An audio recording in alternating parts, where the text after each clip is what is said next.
now. And this last question is one that I've done a lot of research on, and it's a very good question, so I thank whoever asked it. Is the 3 days of darkness something the church believes? And the short and very simple is no. Answer is no. It's not. It was never approved by the church, and there is no authentic source for it. You see it attributed to a number of holy persons, canonized or otherwise, but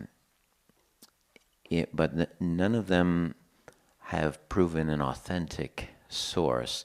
And the one where it's most often attributed to, and you'll see all over the internet a whole lengthy paragraph of this so-called prophecy, is Blessed Anna Maria Taegi. And she is a blessed from the 1800s, but I looked into that extensively some years ago, and this never came from her. It's quoted in quotes as if it's her verbatim, her exact words. You'll see it all over the internet, but you'll never see a source for it. And what it turned out to be is it was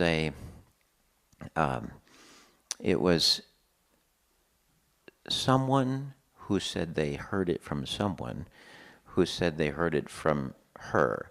And I think it might have even been one more person in the line there. I can't remember. But there's, it's not intellectually honest to put the whole paragraph in quote marks as if it was verbatim hers. Now, she was known for having prophecies, and it's a very common thing with false prophecies for whoever made them up to attribute them to a saint who was known for having a prophetic spirit, because that makes them more likely to be received. And so, but her prophecies, Pius IX discussed her prophecies in an address in the 1800s, and he said the church has made no judgment on them, and they are with the keeping of the Sacred Congregation of Rites for the process of her canonization. And so we don't actually know what her prophecies were, but we do know that this one has no authentic source going back to her. It is mere hearsay. And why you see it today, very often on the internet, is because of two books, I believe it's in both of them, that are very common. They became very popular in the 1970s, 80s after Vatican II. And that is the book, it's Catholic Prophecy, and then the other one, I think, Prophecy for Our Times. A lot of people think those are good collections of legitimate Catholic prophecies, and they may have some that are legitimate. But if you look in the bibliography for those books, they are full of known sources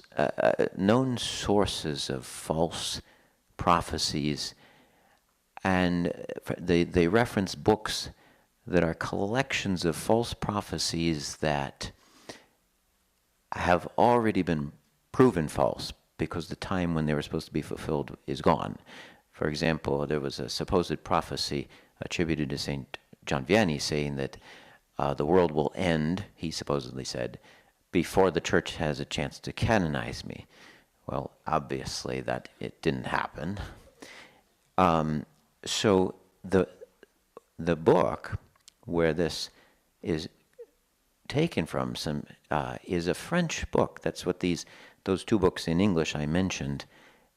They take it from a French book, which I'm going to butcher the French if I try to pronounce it, but it's Prophetic Voice is what the title translates to, and it was a known source of false prophecies from the 1800s, many of which have been proven false, including the 3 days of darkness, because here's the thing. I'll read you what the French book said. I'll read it to you here. I've got an English translation.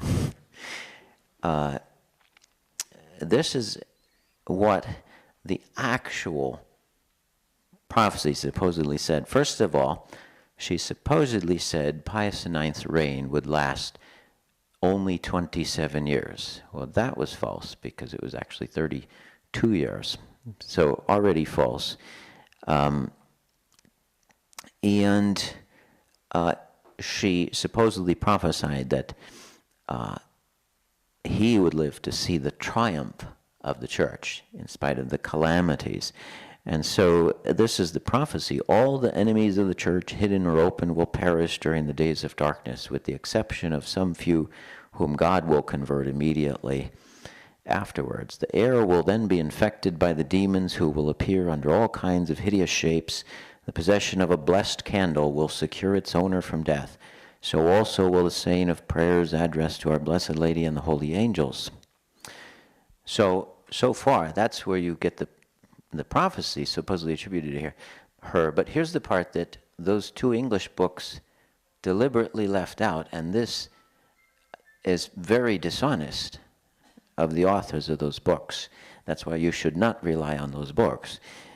After the 3 days of darkness, Saints Peter and Paul, having come down from heaven, will preach throughout the world and will designate the new Pope, Lumen in Cielo, who is to succeed Pius IX.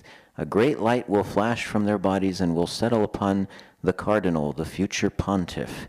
Saint Michael, the archangel, appearing then upon earth in human form, will hold the devil enchained until the period of the preaching of Antichrist. In these days religion shall extend its empire throughout the world. There shall be one shepherd. The Russians will be converted, as well as England and China, and all the faithful filled with joy in beholding this overwhelming triumph of the church. After the days of darkness, the holy house of Loretto will be carried by angels to Rome and will be deposited in the Basilica of St. Mary Major. So all of that was supposed to happen the 3 days during the reign of Pius IX. And then the next pope after him, there was supposed to be this wonderful conversion of the whole world. That would have been Leo XIII. The reference to Lumen in Cielo, incidentally, is actually taken from another false prophecy, the so-called St. Malachi prophecy, which was really written centuries after it is after St. Malachi. But so here's the thing is that's, you can see that 3 days was already proven false when it didn't happen under Pius IX and Leo XIII. And sadly, it's been dug up again after Vatican II, but they left out the part that proves that it was false. And that's not, unfortunately, what happens, it's done repeatedly through history. Whenever there's a time of great turmoil in the church, Catholics make the mistake of they want to know answers. They want to know what's going to happen. They no longer rest satisfied with the faith. They start looking into prophecies to satisfy their curiosity about things that God does not want us to know. And so always these false prophecies, they crop up in large numbers. It happened during the Protestant revolt. It happened in the 1800s. Pius IX said there's an awful lot of prophecies going around these days. This is around the time of Vatican I.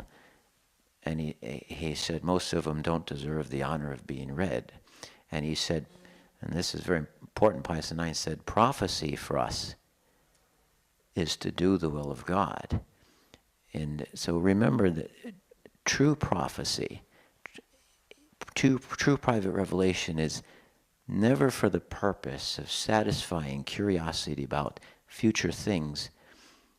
It is only to reiterate what we know by faith. And the idea that we would need some special knowledge that we can only gain by prophecy, such as this blessed candle, the idea that we are going to need additional knowledge that is not part of our faith in order to be saved someday is not Catholic.